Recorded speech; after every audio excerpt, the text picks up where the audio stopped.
Olá pessoal, tudo bom? Aqui é Vanessa Mello e o conteúdo que eu tenho para compartilhar hoje tem a ver com uma reflexão a respeito dos gregos antigos, tá? Então, uma coisa que veio me chamando a atenção é o quanto os gregos antigos eles já pregavam e eles tinham um conhecimento incrível a respeito do equilíbrio entre corpo e mente, por exemplo. E a gente sabe, quem lembra na história, quem estudou sobre o assunto, enfim, e às vezes até nem precisa, é uma questão de cultura geral, inclusive, saber a influência dos gregos em nossa história, né? Então, pensar o quanto eles pregavam esse desenvolvimento físico na certeza e na segurança do quanto esse desenvolvimento físico trazia um equilíbrio mental, por exemplo, o quanto a alma também estava interligada nesse complexo de equilíbrio entre corpo e mente, né?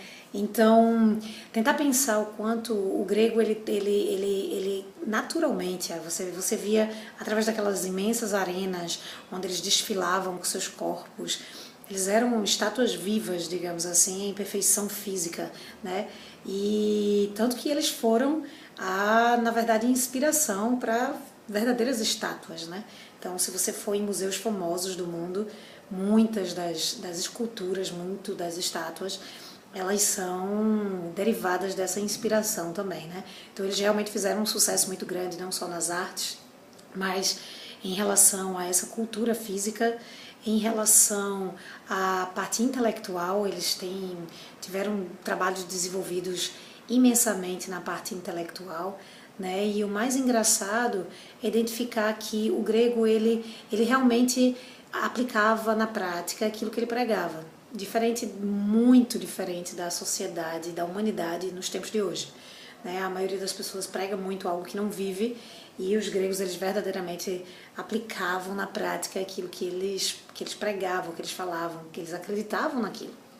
Então, eles tinham uma tendência a compreender o quanto essa comunicação do corpo com a natureza em si e da forma mais pura possível, o quanto ela podia trazer benefícios para o corpo, né? O quanto esse contato com a parte sol, luz, água, energia, o quanto tudo isso fazia diferença. Então, quando você percebe que em tempos tão antigos, sem o conhecimento que se existe hoje a respeito da medicina, a respeito desse verdadeiro equilíbrio, quanto corpo, mente, espírito, existem várias ciências que estão muito mais aceleradas em conhecimento a respeito desse assunto, o quanto a gente foi se atrasando em relação ao verdadeiro equilíbrio. Então acho que a gente está vivendo numa era de infelicidade muito grande, na era de muitas doenças,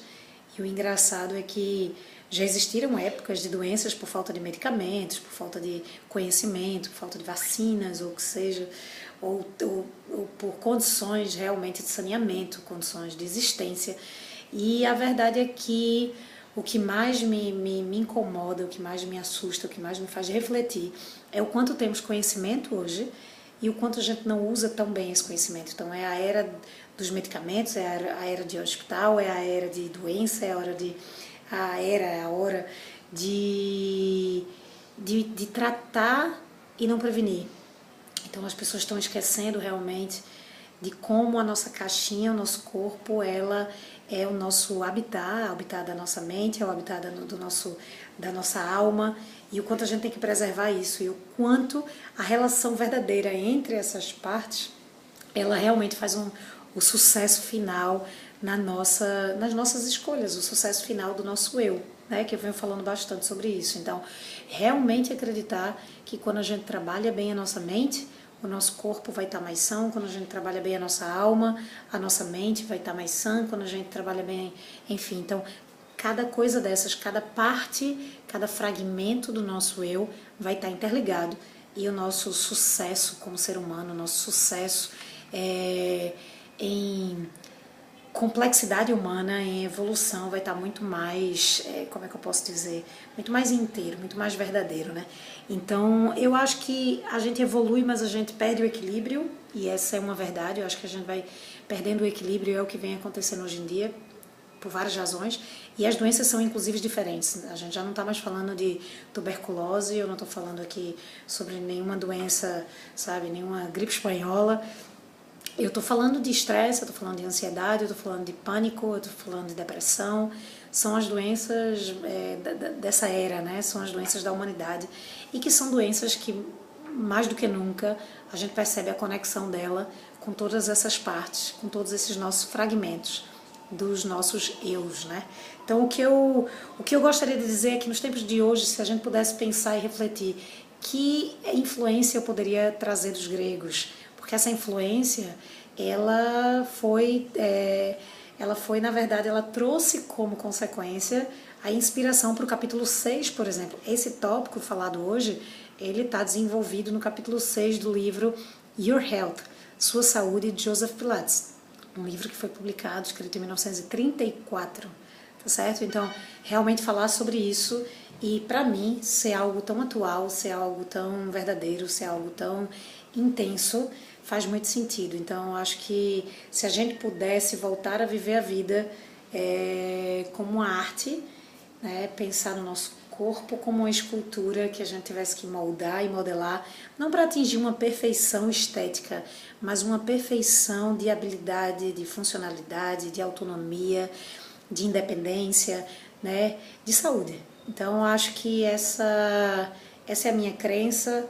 É o quanto a gente deve fortalecer a mente, é o quanto a gente deve fortalecer a nossa alma, é o quanto a gente deve fortalecer as nossas emoções, o quanto a gente deve fortalecer o nosso corpo, porque está tudo interligado, para que a gente possa viver novamente num estado de arte, quase inalcançável, aparentemente, mas é algo muito verdadeiro, e acho que é a razão da nossa existência, a gente ter que encontrar esse ponto de equilíbrio que vai fazer com que a gente viva a vida como uma arte, tá bom? Então, acho que essa foi a minha mensagem do dia. Possamos viver um pouco como os gregos, né?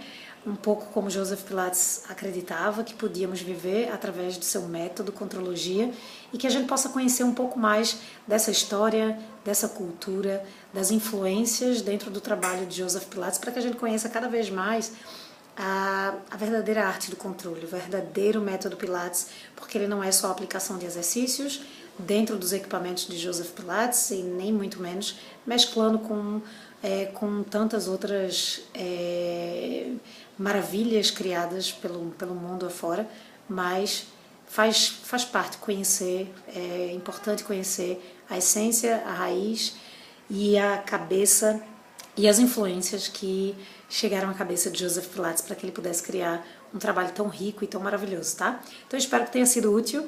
Se tiver gostado, já sabe qual o procedimento. Ajuda, dá uma curtida, dá uma compartilhada, me envia algo, me envia uma energia, me faz perceber que foi algo útil, que teve importância, que trouxe um peso, que trouxe uma diferença, tá bom? Me deixa saber, porque eu também vivo em constante processo de evolução, e eu espero estar evoluindo junto com essa missão também, tá bom? Então vai lá, cheiro no coração e até a próxima.